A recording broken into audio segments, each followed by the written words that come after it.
evening, everyone. Apologies for taking time. I want to thank Evening. you for the invitation, and I want to thank Mr. Bankole for thinking I have something to say, and also for Gura for the time she's taken to give us a very well prepared slide and presentation, of course. So before I start, I would just like to give a brief summary about myself. I'm currently doing my PhD at the University of Oxford. I'm a lawyer. I'm just like everyone. And then one common thing that we share is God's grace, which I hope that we'll be able to activate after this presentation. And so for me, before anyone start talking about studying abroad, I always ask them, what is your goal of studying abroad? What is your plan? Are you going abroad because everyone is going abroad? And what is abroad? Niger is abroad, Chad is abroad, America is abroad, Switzerland is abroad. So what is your definition of abroad? What do you seek to gain? And what kind of abroad are you going for? Are you going because you want to study? Are you going because you want to work? Are you going because you want to marry? Are you going because you just want to be free from Emilokon and Elei of Ogun State? These are the kind of questions you need to answer. And so, if you are going, for example, if you are going because you are getting married to a partner, you should not be going to Slovak, for example, because it is illegal to give birth, and it is illegal to die. So if you are going to such a country and you intend to give birth, you know that you are going to be facing the law.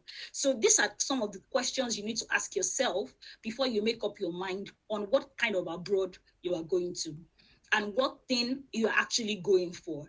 And many Nigerians, like you already know, come to the abroad not because they really want to study, but they are using education as a means to an end. So the question is, are you using education as a means to an end, or you really just want the education and you want to go back to Nigeria? These are some of the critical questions you need to answer. Or you are getting married or you're coming abroad because it is easier. In Nigeria, the law does not recognize civil partnerships. It's either you are married or you are single. But here, you may not be married, but you can be in a civil relationship. I mean, Christians do it. The Bible did not say that you cannot do it. I don't know. Mr. Bankole can help us with that question sometime later. But the question is, you need to know your reason for coming abroad. And your reason for coming abroad will determine the kind of abroad you go and the kind of effort you put into this kind of abroad. Now, for admissions, like Wurala rightly said, there's a lot of work that goes into it. And I must admit that Wurala is an excellent student, unlike some of us who are Pajawiri students.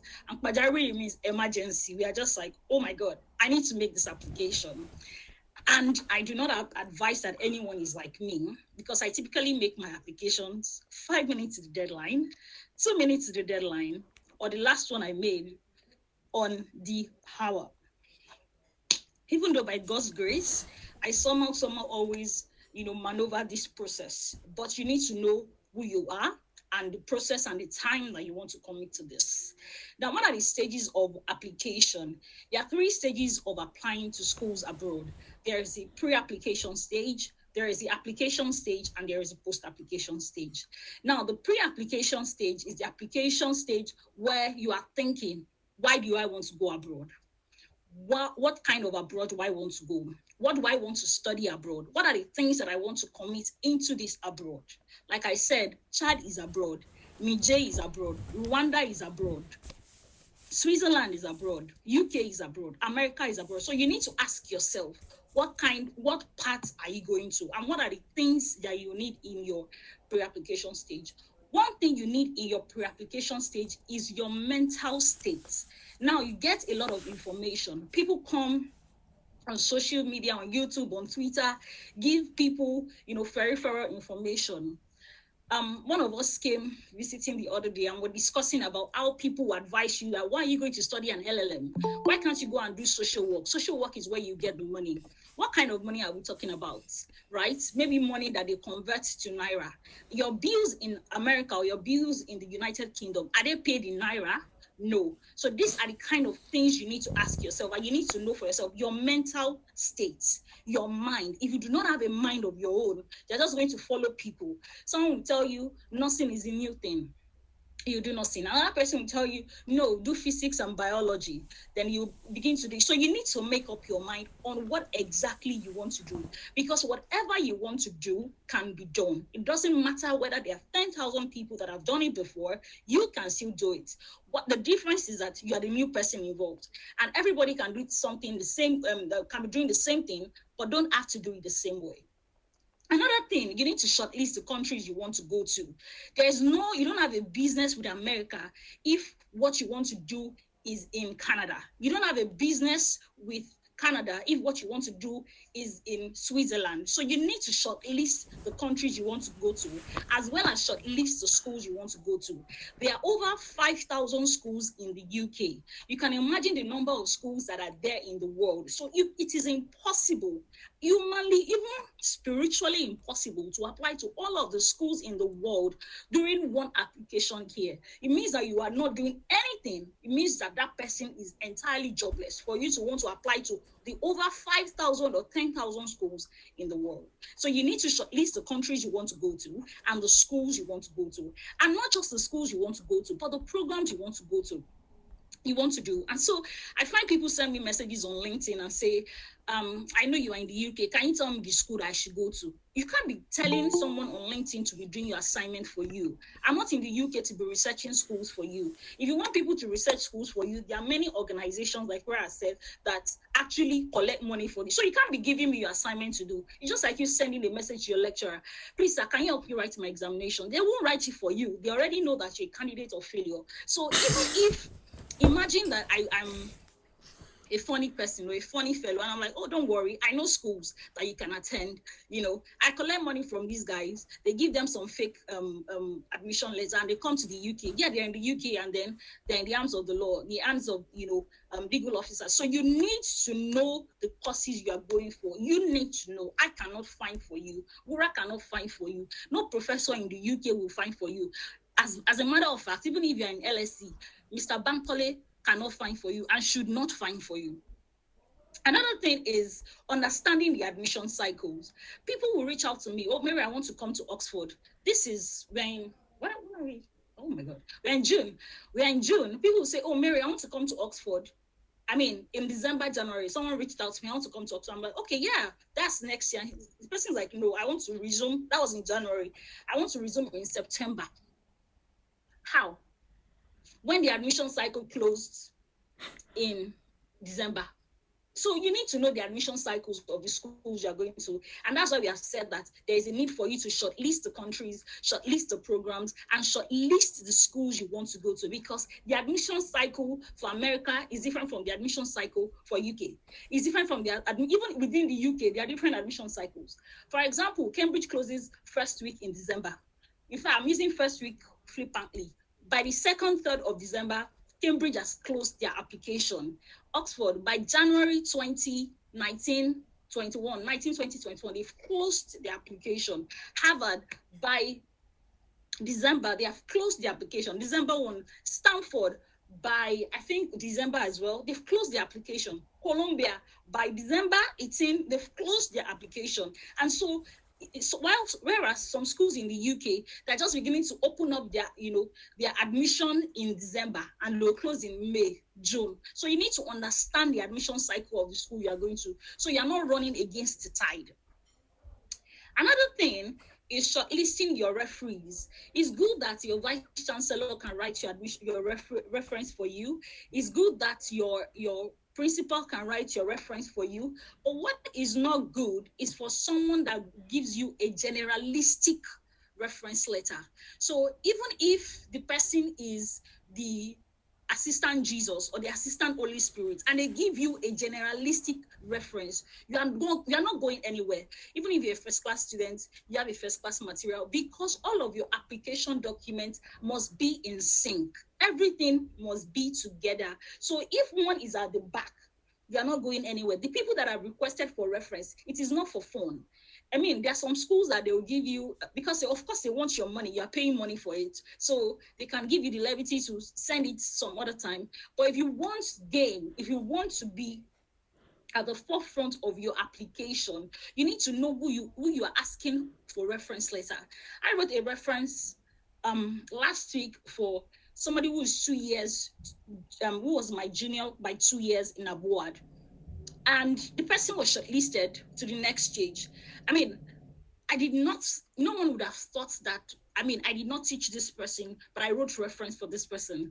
I've written reference for people that we got employment together, right? So it is not in the office of the person that is writing the reference for you, but it is in the relationship between you and that person. Of course, your brother cannot write reference for you, your sister cannot write reference for you. So someone that knows your work or knows what you are doing and can connect. So the real issue is connection, right? So if you want to go and study something on seminary, I'm just giving an example. If you want to go and study something on seminary and religious studies, Mr. Bankole can clearly give you a reference letter. Why? Even though he has not taught you that, he can give you that because you have done something in terms of mission in LSC.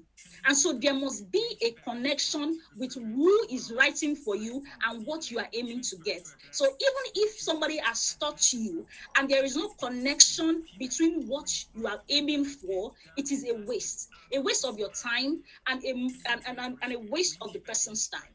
In fact, it is a waste of the school's time. So you also need to be able to know who is writing your reference letter for you. Like I said, it is not in the office of the person that is writing for you, but in the capacity for which they know you. Another thing is know your why. I've already said that repeatedly. You need to know why you are applying for this school. Are you applying because you want to be a patriotic Nigeria, study abroad and go back home? Or you are here to stay?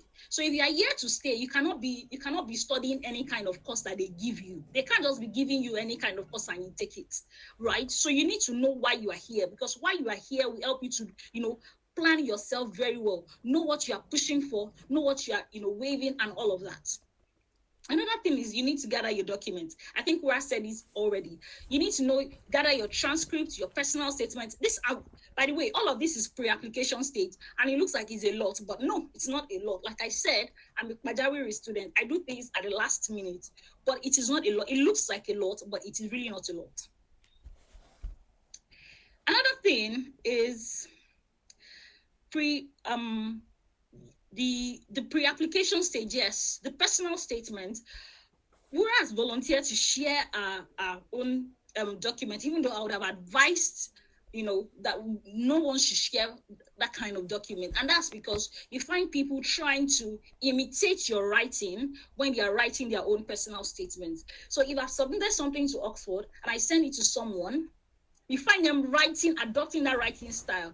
And it's normal because they think that if this person could have gotten into Oxford with this kind of personal statement, the likelihood that I will get in is high. But no, dear, you're not going to go anywhere because they've seen it before. So what is the Mary that you're bringing in? What is the Larry that you are bringing in? What is Wura that you are bringing in? That is one thing you must have. So I do not advise that people share their personal statement with anybody, because that personal statement that you are sharing, the effect has been watered down, because at least 50 people are on LSC, and if 50 people are adopting that same style, they are not going anywhere. I'm sorry to say this, they are not going anywhere. So you need to sit down and begin to write. And you don't have to write something perfect. I don't think I'm a good writer. I don't think I'm a good creative. I don't think I'm very flowery with words. I think I'm just like there. But one thing I try to do is put my thoughts in paper, then send it to my sister, who is a medical doctor and doesn't have an idea about law, who reads it and is like, this thing doesn't make sense. She can't comprehend. So what is the attribute of a good writer? The attribute of a good writer is that you write something and someone does not need you to explain it. So if you write something and someone needs you to explain it, you have not communicated any point. Go back and rewrite it. So a good writer is someone that writes something, and whether you are there or not, they can comprehend what you have written. And so most times when I'm in the bathroom, that's when I get like inspiration. I even get quotes. Sometimes I rush out to kind of put it down, write it down. Sometimes, of course, I use it to eat amala. But most times, just try as much as possible. When you conceive something, put it down. For example, someone tells me, I've been out of school for 4 years. I've been out of school for 5 years. I've not been working. I want to apply for a master's. What have you been doing? You're a makeup artist. Then start with that.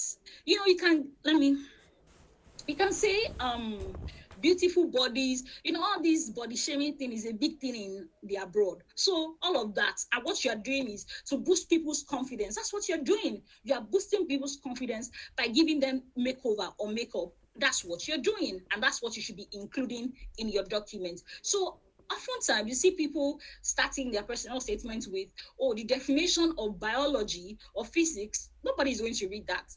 If it was 10 years ago, it would fly. But now the competition is stiff. Imagine the number of graduates that graduate every year in Nigeria.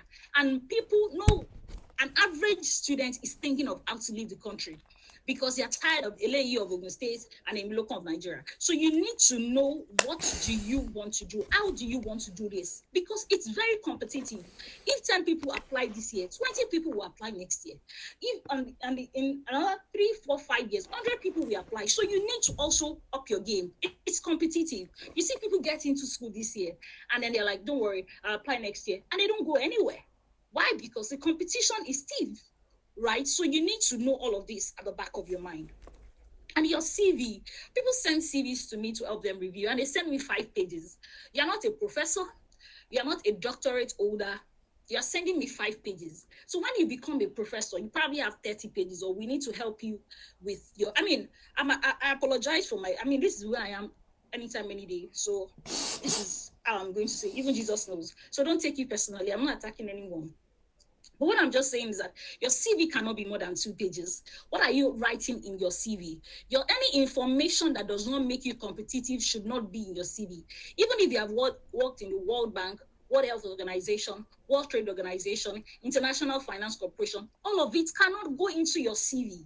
Why? Because not all of those experiences are necessary for what you are going for. So you need to shortlist the most important thing. And how would they be able to find the gap? That's why everybody in the world, 99% of everyone in the world has an identity online. So if they are looking for you, they don't need to come to your house to say, oh, let's find you. Or what's the address? We don't know what she looks. No. If where I live in Ikorodu is on Google, if you put it on Google, you'll find it. So even if you are in the outermost part of the world, the witches and wizards of Nigeria are useless. But the ones of the abroad, they put their expertise into work. They can find you wherever you are. So that information, they can trace it on your LinkedIn. That information, they can trace it wherever you have worked. So not all information is required in your CV. What is required in your CV is what makes you competitive. Another thing in your CV is publications. So if you're not applying for a research position, and I say a research position because there are masters that are research masters, right? And hey, hello, I don't know if you can hear me. Yes, we can hear you. Sorry, my laptop is misbehaving. Oh, thank you. Thanks, everyone. What was I saying? Okay, I was talking about CV. And so you have publications, right? You're a doctorate student, or you are a PhD student. That's different. So they expect you to put publication in your work, right? But you are applying for an internship. You're applying for a job. You can, in fact, put all of your publications in one link, and say, please access my publications here. So on your Google link or on your Google Drive, they can access the thousands of publications that you have. You have already cut it short. But you want to list all of it. You're not writing a book, brother. You're not writing a book. What you are giving them is, look at me in 6 seconds. There's what is called the 6 seconds rule. They look at your CV and know whether to trash or not to trash. Right? So when an HR looks at your CV, receives your CV, and they see they just trash, whereas you are the best candidate for the job. Unfortunately, the best students and the best candidates for the job usually don't get the job because they never position themselves to get it. So you need to know how to position yourself for these things.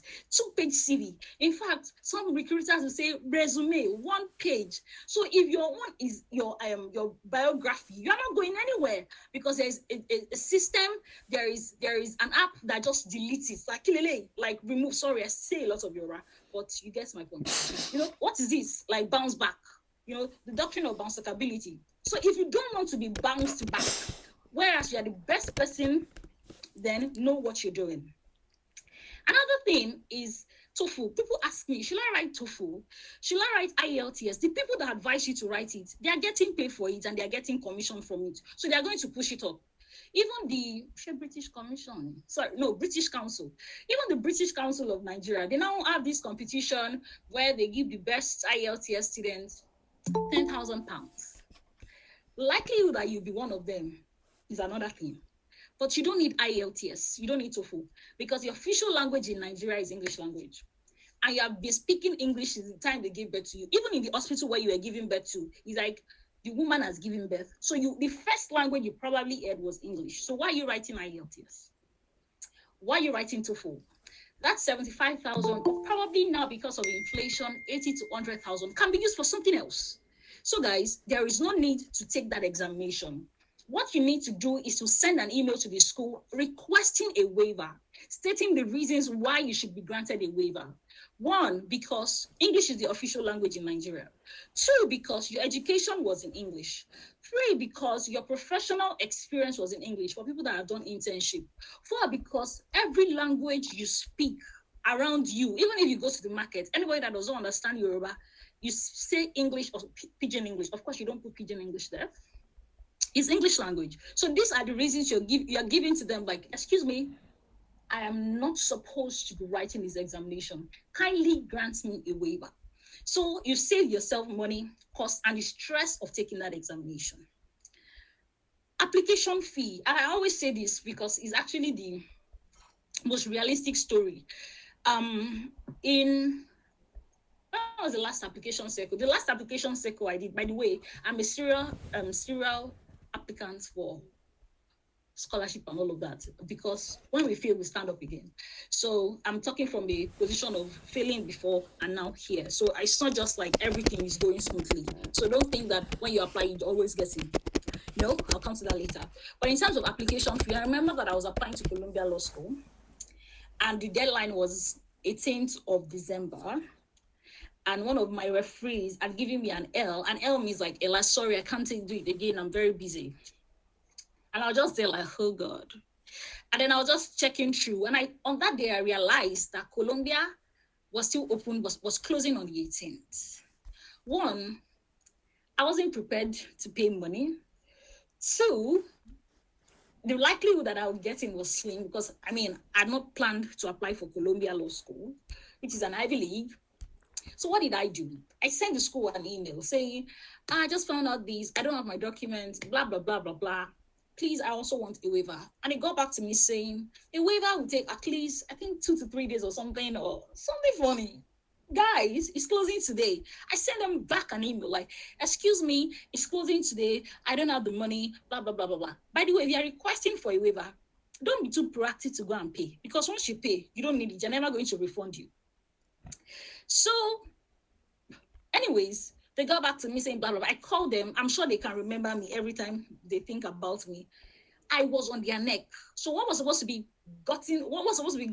given back to me in 2 to 3 days, I got it on that same day. I applied to the school on that same day, and I got the admission, and I also got some funding from the school. So my point is, if you don't push the bar, you may never get it. So sometimes you have to be stubborn, like, excuse me, give me this thing, give me, and you get it. So that's the point on that. The application stage, I think we has already gone far on the application stage. What you need, of course, the personal statements and all of that, you need that.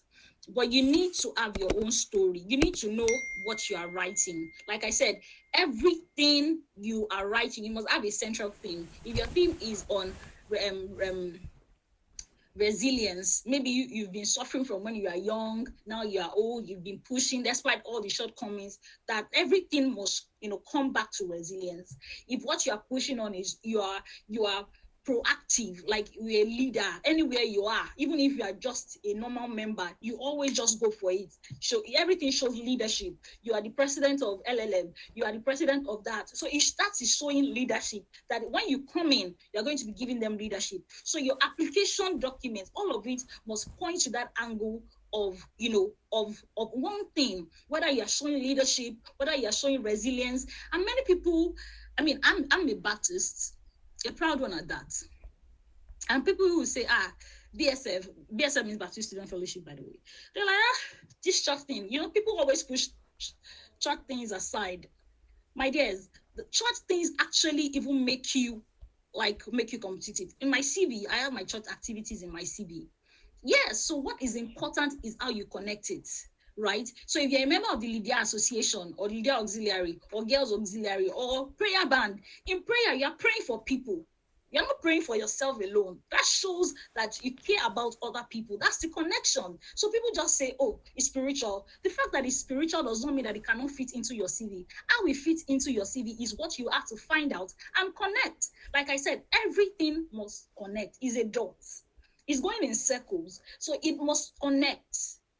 So if you're saying you are in welfare department of your church, you are the sister coordinator, it shows that you can arrange things. You are proactive. You are a leader. Even though it's in a spiritual setting, it can also fit into your professional life. It can fit into whatever you do.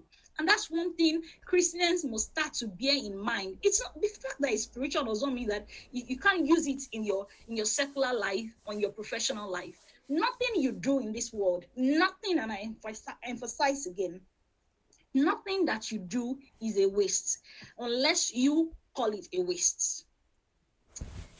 Another thing is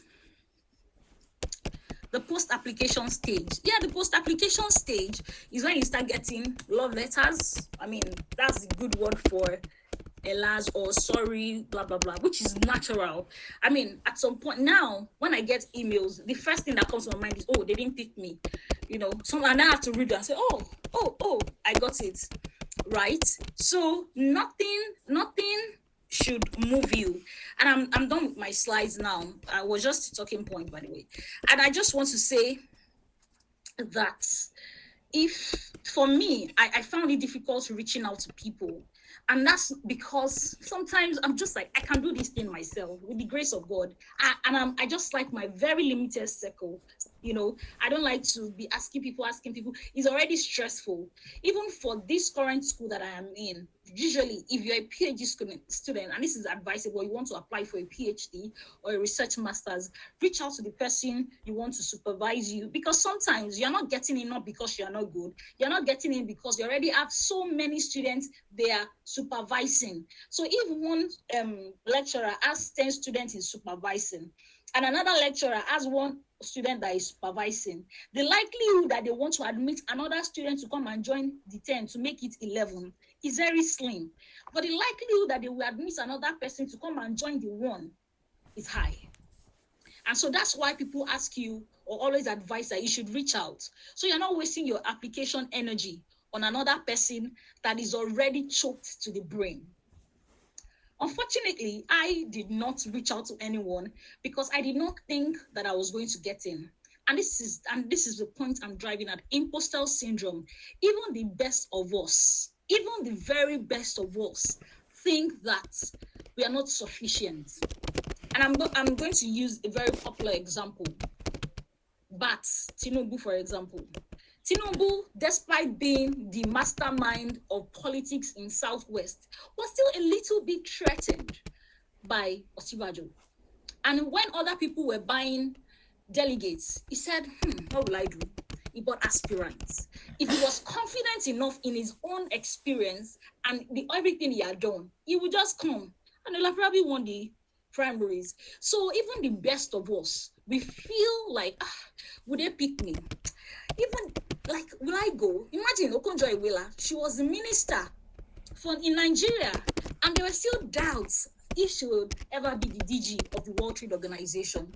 Even Jesus, our Lord, he still had doubts. Hey, should I carry this thing for these people?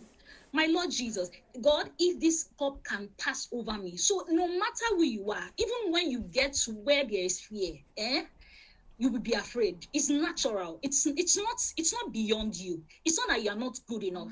But when that fear comes, just try to overcome it. I mean, when I start talking, I try to talk too much, or not try not to talk too much. But the point is, whatever you're doing, go for it. There are YouTube videos. Even if you get a no today, does not mean that you won't get tomorrow. Your failure to apply today, it's a guarantee that you'll never get there. but your ability to apply, the English people will say you miss 100% of the chances you don't take. Even yesterday, I had I had an experience that actually made me feel bad, right? So at every point in time, we get to that, to that point or those realities. I hope I've been able to make point and sense and then communicate um, things, and hopefully God will help us to get to where we desire to get to. Thanks very much for listening to me.